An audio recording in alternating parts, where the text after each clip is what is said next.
Muminki się cieszą radością i życiem, muminki, i tym, że im chmurki bieleją o świcie, muminki,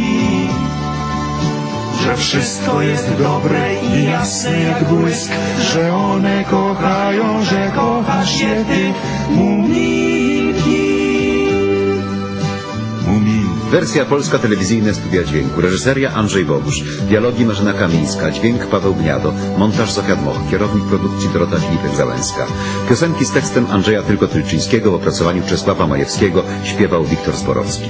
Wystąpili Jerzy Zelnik, Jacek Kawalec, Janusz Bukowski, Maria Homerska, Barbara Bursztynowicz, Anna Wróblówna i inni.